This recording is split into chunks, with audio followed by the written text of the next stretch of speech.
Dear students, welcome to my YouTube channel advance biology Bhagalpur. जैसा कि आप सभी को पता है कि अभी मैं क्लास 12th का चैप्टर नंबर 8 मानव स्वास्थ्य एवं रोग का डिस्कशन कर रहा हूं।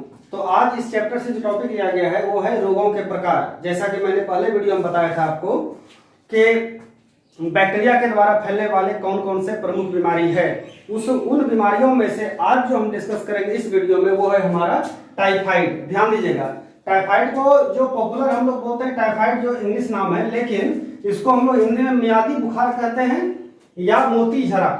तो आप लोग जो है पॉपुलर नाम के रूप में टाइफाइड या मियादी बुखार नाम याद रखिए। यह एक बहुत ही महत्वपूर्ण कॉन्सेप्ट है, यानी इस बीमारी को जानना चाहिए क्योंकि आमतौर पे बीमारियां फैलते रहती है। और सुने टाइफाइड हुआ है, तो टाइफाइड नहीं हो और हो जाए तो किस प्रकार से हम उससे बच सकते हैं वो सारी बातें इस वीडियो में हम लोग करेंगे। आइए ध्यान दीजिए। सबसे पहली बात, थोड़ा सा इंट्रोडक्शन हो जाए इस बीमारी का। क्या इंट्रोडक्शन है कि यह विश्व के लगभग सभी देशों में पाया जाता है, यानी यह सिर्फ भारतवर्ष में नहीं है। हाँ, ये अलग बात है कि भारत में कुछ अधिक बीमारियां पाई जाती है, वो अलग बात है, लेकिन विश्व के सभी देशों में पाई जाती है। हमारे देश में यह एक मुख्य संक्रामक रोग है। हमारे देश की बात अगर करें तो यहाँ पर यह मुख्य संक्रामक रोग के रूप में टाइफाइड आता है। यह प्रायः 1 से 15 वर्ष के बालकों में अधिक फैलता है। ध्यान दीजिए, ऐसा नहीं कह सकते कि 15 वर्ष के बाद के बालक में या आदमी में नहीं होगा। अधिकतर जो फैलने की संभावना होती है वो 1 से 15 वर्ष तक के बालक में अधिक होगी, बाकी किसी को भी हो सकता है। ध्यान दीजिएगा, जिन देशों में साफ सफाई पर कम ध्यान दिया जाता है वहां यह बीमारी महामारी के रूप में फैल सकती है। देश कहिए या राज्य कहिए या आप अपने सोसाइटी के, जिन सोसाइटी में जिन समुदाय में गंदगी ज्यादा रहेगा वहां पर ये ज्यादा फैलेगा। ये तो हम लोग आम बात समझते हैं कि बीमारियां जब भी उत्पन्न होती है गंदगी से ही 90% उत्पन्न होती है। चाहे वो अगर बाहर में गंदगी तो भी बीमारी होगा और पेट में अगर गंदगी है तो भी बीमारी होगा। यानी किसी भी तरीके से गंदगी अगर फैले तो बीमारी होगी, ये आम बात है। आइए ध्यान दीजिए, रोगजनक की मैं बात करता हूँ। रोगजनक का मतलब होता है पैथोजन, जिसके कारण से यह बीमारी फैलता है। तो जैसे हम बताएं कि बैक्टीरिया वाला बीमारी हम पढ़ा रहे हैं, तो बैक्टीरिया ही इसमें क्या हो गया, रोगजनक है। बैक्टीरिया में कौन सा बैक्टीरिया रोगजनक है इसकी बातें अब हम लोग करने जा रहे हैं। ध्यान दीजिएगा, यह ग्राम धनात्मक जीवाणु अर्थात ग्राम पॉजिटिव बैक्टीरिया, जिसका नाम साल्मोनेला टाइफी। साल्मोनेला टाइफी एक प्रकार का क्या है, ग्राम पॉजिटिव बैक्टीरिया है, जिसके कारण से यह बीमारी उत्पन्न होती है। ध्यान दीजिएगा, यहाँ पर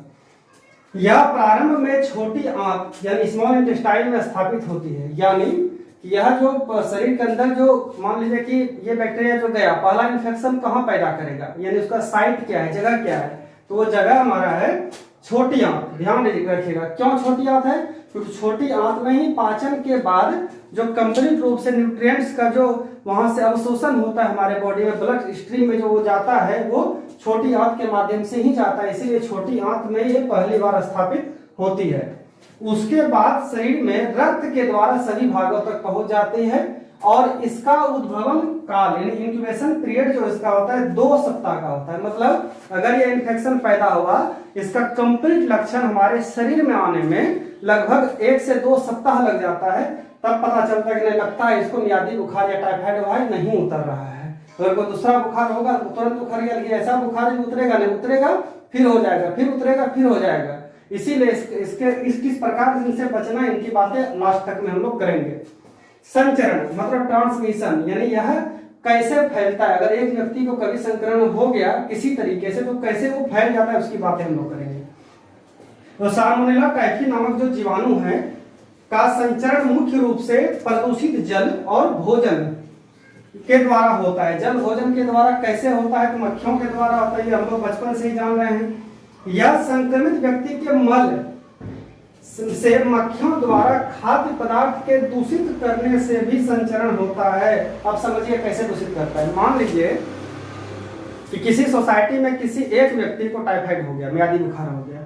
अब तो खैर बहुत ज्यादा हम लोग डेवलप कर गए ना, तो हर घर में शौचालय है, इसलिए अब ये बीमारी कम फैलती है। लेकिन एक समय था जो खुले में लोटा लेके शौच करने के लिए जाता था। आज भी गांव में बहुत ज्यादा ही वैसा रूरल एरिया है जहां पर कि वैसा कोई डेवलप अभी नहीं कर सका, तो वहां अभी भी लोटा से शौच जाता होगा। लेकिन 90% अब है कि सब अपने अपने घर में शौचालय बना लिए हैं ना, या फिर सरकार की योजना के द्वारा उसे शौचालय मिल गया है। अब ध्यान दीजिए, जब किसी मोहल्ले में किसी कोई खुले में शौच जब जाता था तो कोई एक मक्खियां, जो उसको मक्खी तो नहीं पता है ना कि ये अपशिष्ट पदार्थ है, मल है या भोजन, उसको नहीं पता रहता, बस उसको बैठना है। तो वो मक्खियां बैठ गई गंदगी पे और उसके पैर में चिपक गया। फिर आसपास में जो भी भोज्य पदार्थ है, चाहे सब्जी वाली सब्जी बेचने आ जाए या झालमुड़ी वाला झालमुड़ी बेचने मोहल्ले में आ जाए, या आप कहीं आप खाना खा रहे हैं, खाना खाते खाते आप किधर गए, उधर आके मक्खी बैठ गई, भन भन कर रही है। तो ट्रांसमिशन का मुख्य रूप से मक्खी के पैर में वो जीवाणु जो था वो चिपक कर भोजन और जल को प्रदूषित करता है। फिर उसे जब हम खाते हैं तो हमारे शरीर के अंदर इन्फेक्शन होता है और हम फिर उस बीमारी से ग्रसित हो जाते हैं। इसको अच्छे तरीके से समझिए, यहाँ पर नोट पे ध्यान दीजिएगा। एक उदाहरण के तौर पे, ये बहुत बड़ी बात है, याद रखिएगा। यहाँ पर ये पहली बार इसका जहाँ से ये बीमारी उत्पन्न हुआ था उसकी थोड़ी सी कहानी आपको समझने इंटरेस्टेड है। यहाँ पर एक उदाहरण के रूप में हम लोग देखें तो मैरी मैलन एक नाम है व्यक्ति का, जिसका उपनाम टाइफाइड मैरी नाम, उसका उपनाम दिया। क्या उपनाम दिया कि पहली बार इसको इन्फेक्शन हुआ था जो कि एक रसोइया था। ध्यान दीजिएगा कि मैरी मैलन कौन थी, एक रसोइया थी जिसका उपनाम टाइफाइड मैरी था, जिसे टाइफाइड रोग का वाहक भी कहते हैं। यानी कि ये नाम, इसको एक उपनाम दे दिया गया, ये टाइफाइड रोग का वाहक था क्योंकि पहली बार संक्रमण होने के बाद कई वर्षों तक अपने द्वारा पकाए गए भोजन के माध्यम से रोगों को जनक को प्रसारित करते रहा। जब ये पहली बार इनको इन्फेक्शन हुआ, ये बैक्टीरिया का पता चला, तो इसको नहीं पता, इसमें उसकी कोई गलती नहीं, लेकिन वो रसोइया थी और जहां पर वो खाना बनाती थी तो वो उसके अंदर में जो संक्रमण था उसके माध्यम से वो जो अपशिष्ट पदार्थ उससे निकलता था, फिर वो भोजन जल के माध्यम से अपने आसपास के इलाकों को लगातार कई वर्षों तक प्रसारित किया। जब सब थक गए कि ये बीमारी, ये बुखार उतर क्यों नहीं रहा है, तब पता चला कि नहीं ये टाइफाइड है, और तब उस दिन से उसका एक उपनाम उसको दे दिया गया टाइफाइड मैरी। अब आगे बढ़ते हैं यहाँ से। क्योंकि पहली बार संक्रमण होने के बाद कई वर्षों तक अपने द्वारा पकाए गए भोजन के माध्यम से रोग जनों को प्रसारित किया है। तो हम लोग पढ़ लिए, आइए ध्यान दीजिए। लक्षण, सबसे पहला लक्षण है कि रोगी को 103 से 104 डिग्री तक बुखार आ जाता है। ये सबसे मुख्य बीमारी है। जब बुखार कभी फैलेगा, ध्यान रहे, ये दोपहर में खाना खाने के बाद ज्यादा बुखार आएगा और इसका बुखार कभी बहुत तेजी से हुआ, फिर अचानक घट गया, फिर तेजी से फैला, बुखार खत्म नहीं होता है। सिर में दर्द बना रहेगा और भूख,